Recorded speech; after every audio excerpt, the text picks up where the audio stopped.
스냅앤 스포츠입니다. 먼저 죄송하다는 말씀을 드리면서 시작을 하겠습니다. 지난번에 공개된 저희 영상에 제가 자료를 만들고 출연을 하는 입장에 있습니다. 그런데 제가 정보를 제대로 확인하지 않고 컨텐츠를 올리면서 많은 분들이 불쾌하셨을 텐데, 그리고 특히 저희 컨텐츠를 기다리고 시청하시는 분들에게 되게 준비되지 못한 컨텐츠를 보여드린 것 같아서 다시는 이런 일이 없도록 최선을 다해서 컨텐츠를 만들도록 하겠습니다. 정말로 죄송합니다.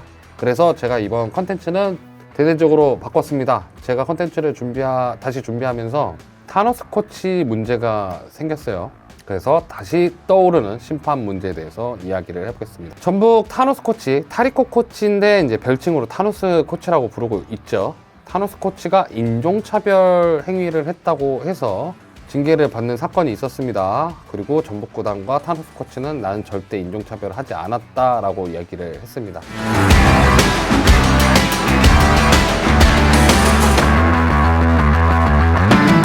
이 장면에 있어서도 이렇게 눈 찢는 행동으로 보이기보다는 이렇게 눈을 가리키는 행동으로 볼 수도 있다라는 의견도 있었죠. 그리고 이걸 대별하듯 이승우 선수가 자신의 인스타에다가 타노스 코치가 인종차별할 사람이 아니다, 그걸 고려해서 판정을 해달라라고 얘기를 했지만 프로축구연맹 상벌위원회는 해당 행위를 인종차별 언동으로 판정을 하고 타노스 코치에게 5경기 출장 정지 및 2천만 원의 제재금이라는 중징계를 내렸습니다. 다른 것보다 눈찍기로 보일 수 있는 제스처 자체가 조롱의 의미, 그러니까 상대를 차별하는 의미를 담고 있고, 그리고 타노스 코치가 심판을 향해 인종차별주의자라는 발언을 반복적으로 이야기를 했기 때문에 이 판정의 근거로 작용을 했다라고 얘기를 했는데요. 이 부분에 있어서 덧붙일 수 있는 부분이, 이거는 김세훈 기자님이 쓴 스포츠인이라는 칼럼입니다. 실제로 프리미어리그나 타 리그, 그리고 국제축구연맹, 유럽축구연맹 모두 그러니까 의도가 그렇지 않다라고 해서 책임을 면하지 않는다. 그러니까 효과가 의도보다 앞선다. 내 의도는 인종차별을 할 의도가 아니었지만 상대가 인종차별이라고 느낄 수 있으면 그렇게 인식될 수 있다. 그렇기 때문에 효과보다 의도가 앞선다라고 원칙을 고수하고 있다라고 합니다. 그래서 타노스 코치는 사임을 하고 구단을 떠났고요. 전북현대는 예정대로 재심을 청구했지만 오늘 11월 27일 오늘 피파에서 타노스 인종차별 행위 문의를 반려했습니다. 사실상 이것을 제소로 받아들이지 않고 자체적으로 해결을 해라, 너희들이 해결할 사안이다라고 얘기를 하면서 반려를 했습니다. 그렇다면 타노스 코치는 왜 이런 행동을 했을까요? 일단 감정적으로 올라온 이유를 분석을 해보자면, 지난 제주전 때 전북이 판정 피해로 인해서 PK를 얻지 못하고 오히려 졌습니다. 그리고 이후 판정에 대한 코멘트를 거스포의 감독이 했는데 코멘트를 하면서 300만 원의 징계를 받았죠. 그리고 이런 누적 감정들이 폭발했을 가능성이 있습니다. 그래도 이 눈을 지적하는 거는 충분히 오해를 받을 수 있는 문제라고 합니다. 이것을 다른 축구를 모르는 사람한테도 보여줬고, 축구를 아는 유럽 쪽 축구를 경험한 사람과도 얘기를 해봤는데, 눈을 지적하는 부분들이 문제가 될 수 있는 행동이라고 얘기를 하기는 했습니다. 그리고 협회, 특히 심판위원회가 얘기했던 부분 중에 유연성을 가져가기엔 다른 사례 때 만약에 비슷한 문제가 생기면 이때 강한 징계를 했을 때 형평성 문제가 생길 수 있다. 그러면서 문화적 차이를 무조건적으로 이해할 수는 없지 않나 라고 이야기를 했습니다.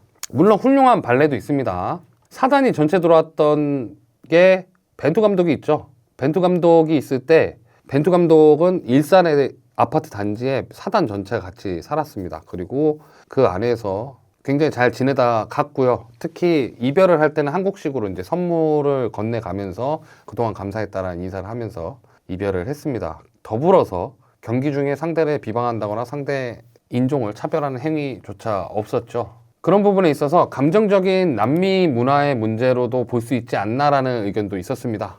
이게 단적인 예인데, 박지성, 테베즈, 에브라가 맨체스터 유나이티드에 있을 때 절친으로 유명했잖아요. 테베즈 선수가 내가 골을 넣으면 너를 향해 이렇게 할게 라고 얘기를 했던 적이 있다고 합니다. 그랬더니 그 행위가 인종차별적인 행위다라고 얘기를 했을 때 테베즈는 그것에 대해서 아예 몰랐다고 합니다. 그래서 저는 한편으로는 타노스 코치가 이런 문화를 모르지 않았을까라는 생각도 하긴 합니다. 근데 그것에 대해서 타노스 코치를 비판하는 분들은 한국에서 일을 하는 입장에서 아시아 구단에서 아시아 무대에 활동하는 지도자가 그런 부분에 있어서 그게 인종차별적인 행동이 될 거라고 몰랐다라는 말은 그거는 책임감이 없는 것 같다라는 이야기도 있습니다. 물론 별개로 김우성 심판은 이 사태의 당사자이면서 중심에 있는 인물이죠. 이분이 인스타에다가 이런 걸 올립니다. 잘못 본 게 아니라 잘못한 겁니다. 이 스토리를 올리면서 김우성 심판은 굉장한 비판을 받았고 결국 인스타를 비공개로 전환을 했습니다. 이 사태만 보고 있으면 대다수 타리코 코치가 인종차별 의도가 없었는데 인종차별로 인해서 부적절한 징계를 받았고 심판이 타리코 코치를 이렇게 희생시켜서 자신들을 지키려 한다라고 몰아간다는 식으로 팬들은 받아들이고 있습니다. 앞서 말씀드렸다시피 근데 피파나 유럽축구연맹, 잉글랜드 축구협회 모두 의도는 책임을 면하지 않는다라고 명시하고 있고 효과가 의도보다 앞선다라고 원칙을 고수하고 있다고 하죠. 그러면 왜 이 사람들은 분노를 할까요? 이 분노의 포인트는 사실 본질적으로 다른 데에 있습니다. 전북현대 팬 에버그린 페이지에 있는 상벌위원회 규정을 긁어온 것을 봤습니다. 왜 5경기 2천만 원이라는 근거가 나왔는지 상벌위원회 규정집을 봤다고 해요. 그 중에 출장정지 징계와 벌금이 나오는, 제재금이 나오는 징계가 몇 개가 있는지에 대해서 찾아보면서 그 중에 몇 개를 뽑아왔습니다. 공식 경기 중단 및 재개 지연 행위에 감독 등 코칭 스태프가 5경기 이상 15경기 이하의 출장 정지를 받을 수 있고 500만 원 이상의 제재금을 부과할 수 있다. 클럽에 대해서 하브리그 강등 1년 이내 선수영입 금지, 승점, 감점 500만 원 이상의 제재금 부과를 받을 수 있다죠. 그리고 경기 직후 인터뷰 또는 SNS 등의 대중에게 전달할 수 있는 매체를 통한 심판 판정의 부정적 언급은 500만 원 이상, 1000만 원 이하의 제재금 부과, 5경기 이상, 10경기 이하의 출장 정지를 받을 수 있다고 하고 있습니다. 그리고 심판 판정을 비방하는 행위는 350만 원 이상의 제재금 부과, 3경기 이상, 10경기 이하의 출장 정지를 명시하고 있고요. 그에 반해 이건 음주운전입니다. 음주운전은 500만 원 이상의 제재금 부과, 8경기 이상, 15경기 이하의 출장 정지, 선수는 500만 원 이상의 제재금 부과, 8경기 이상, 15경기 이하의 출장 정지를 명시하고 있습니다. 이게 뭘 얘기하고 싶었던 거냐면 5경기와 2천만 원의 근거가 어디 나올 수 있는지에 대해서 이야기를 한 겁니다. 그러니까 이상. 그러니까 500만 원 이상이라서 무조건 2천만 원까지 갈 수 있는 것이 아니라 500만 원부터 스타트한다는 거지 그게 꼭 2천만 원 명시하는 것이 아니고요. 그리고 이 규정이 굉장히 들쑥날쑥하다는 겁니다. 1,000만 원 이하의 제재금 부과, 어디에도 2천만 원짜리는 없죠. 근데 음주운전을 하면 8경기 이상 15경기 이하의 출장 정지입니다. 이게 리그의 이미지를 해칠 수 있는 행위와 인종차별적인 행위가 동급이냐라고 얘기했을 때 이것을 판정할 수 있는 이 상벌위원회의 상벌집이 일관성이 부족하고 통일성이 부족하다는 것을 지적하는 전북현대 팬의 글이었습니다. 이 일관성 부족에 대한 지적은 사실 다른 사례로도 볼 수 있습니다. 광주FC가 올해 재정 건전화 규정 위반으로 상벌이 제재금 1,000만 원에 영입금지 1년 징계를 받았는데 이게 올해 발효되는 것이 아니라 3년 동안 같은 일이 있을 경우에는 이 제재가 발생을 하고 3년간 아무 일이 없으면 이 일이 없어지는 일종의 집행유예 형을 내렸습니다. 그러면 다시 앞서 봤을 때 요 부분에 있어서 요거는 상벌위원회의 입장이었잖아요. 유연성을 가져가기엔 또 다른 사례 때 형평성 문제. 근데 그럼 이 내용은 어떻게 될까요? 그러니까 선례에 있어서 벌써 상벌위가 일관성과 통일성을 지키지 못한 부분이라고 볼 수 있습니다. 그래서 상벌위가 욕먹는 이유를 생각을 해봤어요. 첫 번째로 판결과 이 판결의 과정에 일관성이 없습니다. 앞서 말씀드렸다시피 광주FC의 사례와 전북현대 타노스 코치의 사례가 일관성이 느껴지지는 않죠. 물론 사례에 다름이 있지만 선례를 남기는 입장에서 한쪽은 강하게 징계가 됐고 다른 한쪽은 손방망이라고 얘기할 수 있는 처벌이 됐습니다. 두 번째는 선수와 감독 그리고 혹은 구단 같은 현장의 징계는 여과가 없이 발표가 되나 문제 관계가 있는 심판의 징계는 불투명해집니다. 물론 뭐 교체 사건 때 같은 경우 있잖아요. 예전의 일이죠. 광주FC가 교체 규정을 위반해서 그 경기에 관련된 징계를 받은 적이 있을 때 그 심판들이 나머지 잔여 시즌 배정 정지를 받았던 징계는 이례적으로 발표가 됐지만 사실 오심에 대한 징계는 굉장히 모호하게 그냥 뭐 배정 정지가 어떻게 이루어지는지 이 심판이 뭐 벌금형을 받았다는 얘기를 못 들어본 거 보면은 벌금형이 아예 없거나 혹은 받아도 이런 거를 발표하지 않는 이 불투명성이 문제가 있습니다. 그리고 해명을 요구할 때 돌아오는 대답의 모호성이 있습니다. 최근 심판협의회는 논란이 되는 판정이 있어서 나중에 모아서 이게 오심이었고 정심이었고에 대한 정리를 해주기는 합니다. 대신 그것에 대해서 정말 원하는 대답을 해주기보다는 이게 오심이다 정심이다로만 정리를 해주고 있어요. 이 판정의 근거와 그리고 이 판정으로 인한 불이익은 어떻게 해결이 될지 혹은 그것에 대해서 해소를 어떻게 시켜줄지 해명을 어떻게 할지 그것에 대해서는 정리가 돼 있지 않고 그냥 오심, 정심입니다. 이런 식으로 나눠서 하고 있는 그 대답의 모호성이 또 상벌이가 욕먹는 이유 중에 하나입니다. 그리고 심판의 입장은 헤아리지만 현장의 입장을 듣지 않는 문제에 있어서 이 부분은 제가 지적하고 싶은 이중성인데요. 심판을 강하게 징계할 수 없는 이유 중에 하나가 심판이 일용직이라는 점 그리고 그 심판을 배정해서 빼게 되면 K리그 심판의 인원이 굉장히 타이트하기 때문에 다른 문제, 다른 심판수 부족으로 인한 다른 심판들의 업무 과중화, 그 업무 과중화로 인한 판정 질의 하락을 야기할 수 있다라는 이야기를 하면서 심판의 입장을 헤아려 줍니다. 현장의 입장에 있어서는 단호하게 대처를 하는 것이 이중성을 드러내는 문제라고 볼 수 있습니다. 그리고 상벌위원회 규정을 기회가 될 때 찾아보시면 좋을 것 같은데 이렇게 스토리적으로 이렇게 보시면 거의 대부분 규정이 개정될 때 수정보다는 추가하는 식으로 개정이 되는 게 그 이전의 문제를 해결하지 않고 다른 규정 추가로 그것을 어떻게 모호하게 해결해 보려는 그런 문제가 또 있습니다. 그래서 결정적으로 저는 판정의 일관성 문제가 지금 가장 크다라고 생각합니다. 이 판정의 일관성 문제는 결국 심판협의회, 대한축구협회, 프로연맹, 그리고 구단, 선수 간의 신뢰 관계가 파탄이 나는 지금의 사태가 이루어졌다라고 볼 수 있습니다. 올해 K리그 오심이 전년 대비 2.8배, 그러니까 280%가 증가했다라고 합니다. 그래서 신뢰 회복을 위한 노력이 필요하다라고 하죠. 결국 요 사건으로 인해서 국정감사에 대한축구협회 심판위원장이 참석을 해서 질의를 받고 결국엔 공식 사과를 했습니다. 예전에 심판 판정에 문제가 생기면은 그것에 대해서 심판을 더 교육하겠다로 끝날 수 있었는데 요즘은 VAR이 있잖아요. 특히 VAR을 썼던 작년 시즌도 있고 올해도 계속 VAR을 쓰고 있는데 VAR을 써도 심판 판정의 정확도에서 계속 하락이 이루어지고 있다.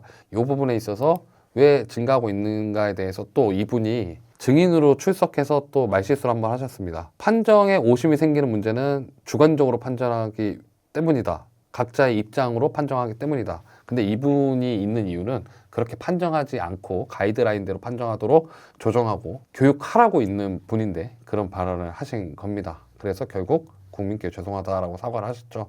더더군다나 같이 조명받는 게 심판 징계가 불투명하다라고 이야기를 하고 언급한 피해자는 공개 벌금형을 받는 것에 대해서 또다시 부각이 되기. 그리고 문진희 심판위원장이 또 발언으로 분노를 키운 증거는 또 있습니다. K리그를 주로 다루는 KBS 스포츠 유튜브 채널에 출연을 해서 심판들의 문제가 많아서 고민이 많다라고 대화를 시작하셨는데 그러면 이 심판 문제를 인지를 하고 계신 거고 K리그2 주심 중 10명은 미래의 국제심판 양성을 위해서 선발된 인원 그러니까 경험 부족으로 인해서 심리적 압박감 때문에 오심이 많았다고 얘기를 하지만 결국엔 육성 시스템이 망가져서 준비되지 않은 심판을 올렸고 그 심판이 K리그 경기 질을 하락하고 있다는 것을 무책임하게 말씀하신 거라고 볼 수 있습니다. 이런 것들이 쌓여서 오심이 늘었고요. 이런 것들이 쌓여서 팬들의 불신이 더욱더 깊어지고 있습니다. 거기에 또 K리그2는 여기에는 언급이 안 돼 있지만 전남 드래곤스 경기에서 VAR이 이 오프사이드 트래킹을 잘못해서 오심이 되었던 사례가 있는데 이 부분도 결국에는 전부 전남 드래곤스는 피해를 받았던 케이스고 이 팔꿈치 반칙이 K리그2 경기 중에 여러 번 나왔는데 이것에 대해서 어떤 선수는 퇴장을 당하고 어떤 선수는 경고만 받고 이런 식으로 판정의 일관성이 없는 부분에 대해서 문제가 있었습니다. 그래서 정리를 한번 해보자면 이 같은 사례에 대해서도 판정 결과가 나뉘는 부분이 왜 생기냐 제 생각에는 분데스리가 같은 경우에는 분데스리가 1, 2 같은 경우에 분데스리가 3국에서 심판을 교육을 해서 심판을 배정을 합니다. 반면 K리그는 프로축구 연맹이 운영을 하지만 심판은 대한축구협회 산하 심판협의회에서 심판을 배정을 합니다. 그러다 보니까 K리그가 필요한 심판에 대한 교육을 할 수 없고 K리그가 심판을 선발 육성할 수도 없는 상황입니다.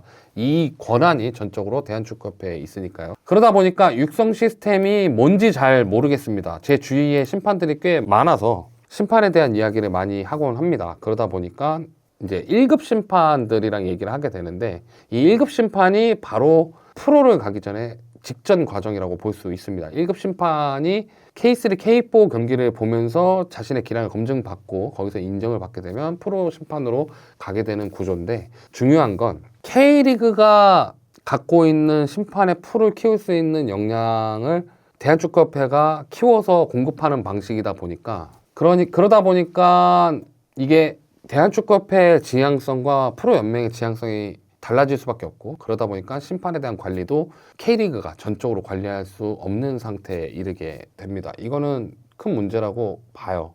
그러니까 육성 시스템에 대한 이야기를 제가 일례로 좀 해보면 저는 이런 것도 생각을 해볼 수 있다라고 생각하거든요. 아까 문진희 심판위원장이 K리그2 주심 중에 10명을 미래국제심판 양성위에 선발을 했다 하지만 오히려 단계적으로 K리그 심판이 되기 위한 교육 시스템을 만들었다라면 이런 문제가 좀 줄어들 수 있는 문제라고 생각을 하고요. 그리고 심판을 K리그가 육성을 해서 심판에 대한 기용 자체를 K리그가 할 수 있게 둔다면 대한축구협회가 이런 부분에 있어서 고민을 덜고 그런 거에 있어서 좀 이 팬들의 신뢰도 얻을 수 있지 않을까 생각을 하는데, 지금 육성 시스템이라고 볼 수 있는 게 많이 없습니다. 그것을 경험 부족으로 치부한다는 거는 저는 굉장히 위험한 발상이라고 생각하고요. 일용직 시스템으로 인한 생계적 문제로부터 심판을 보호해야 한다? 이거는 제가 인정을 합니다. 심판하시는 분들이 대부분 자기 일을 가질 수 있는 환경이 굉장히 드뭅니다. 보통 자영업을 하지만 특히 프로 심판이 되면 자기 명의의 축구 교육을 할 수 없습니다. 그러니까 지도자 활동 예전에 병행하시는 심판분들이 많았다면 지금은 프로 심판이 됐을 경우에 지도자 활동을 병행할 수 없습니다. 따라서 정동식 심판처럼 환경 미연을 하거나 다양한 자영업을 한다거나 다양한 이유로 투잡을 하고, 우리나라의 전업 심판은 김종혁 심판 단 1명밖에 없고요. 그렇기 때문에 심판을 보호해야 한다라고 하지만 이분들도 결국에는 내가 심판을 하면서 벌 수 있는 연봉이 생계 가능한 연봉이 아니라고 생각하기 때문에 대다수 투잡을 하면서 자신의 생계를 유지하고 있습니다. 근데 결과적으로 생계적 문제가 따질 수 있다라고 생각하면 더욱더 강한 제재를 해야 된다는 게 맞고, 생계적 문제를 더 보호해 주기 위해서는 더욱더 철저하게 심판을 검증해서 차등제를 둬야만이 진짜 열심히 하고 잘하는 심판들이 더욱더 많은 돈을 가져가고, 그러지 못하고 도태되는 심판들을 분류할 수 있다라고 저는 생각을 하고 있거든요. 그리고 심판수 부족을 약한 징계 사유로 들기도 합니다. 이거는 기자들끼리의 피셜인데 K리그 심판수가 굉장히 타이트하게 되어 있고 여기서 더 올릴 인원도 사실 현재 없고, 내린다 해서 그것이 해결이 되지 않는다라고 이야기합니다. 제 주위에도 K리그 심판을 꿈꾸면서 준비하는 인원들이 몇 명 있습니다. 그 심판들이 30대 중반을 달리고 있는데 그들이 노력을 해도 그 심판의 문이 굉장히 좁습니다.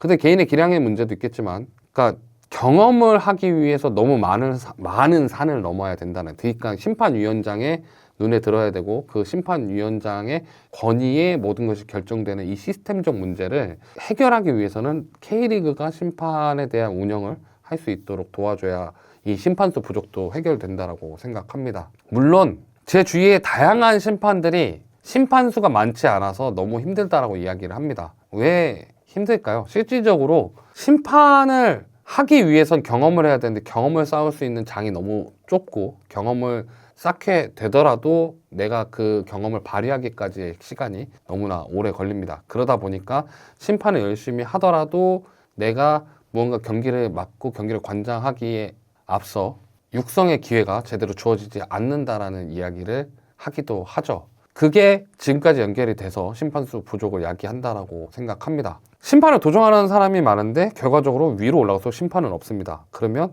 결과적으로 심판 시스템 자체에 문제가 있는 걸까요?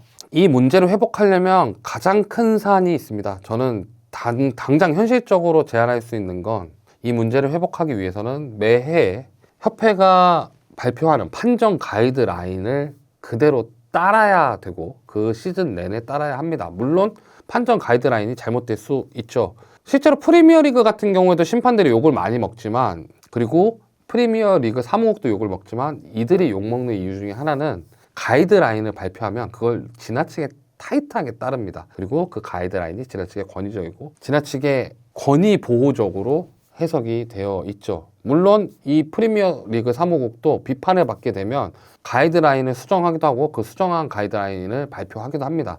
K리그는 가이드라인을 발표한다고 해도 그 시즌에 그 가이드라인대로 진행이 되는 경우가 잘 없습니다. 그리고 가이드라인을 수정하는 경우도 별로 없고요. 제가 제안할 수 있는 건 이 신뢰관계를 회복하기 위해선 가이드라인을 정확하게 발표하고 가이드라인 안에서 판정을 하고, 그 가이드라인을 벗어나는 일이 있다면 공청회를 통해서 그 가이드라인을 수정하고 다시 리그에 적용하고, 이것을 시즌 내내 끊임없이 해야 된다고 생각합니다.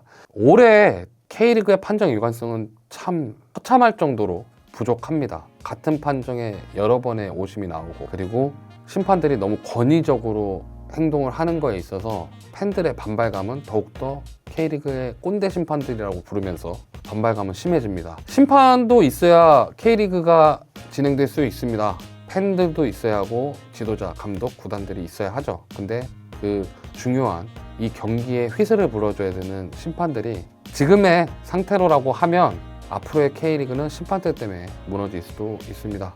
부디 그러지 않길 바라고, 그리고 심판들의 일관성이 다시 회복되길 바라면서 지금까지 스냅스포츠 주간 K리그 장동이었습니다.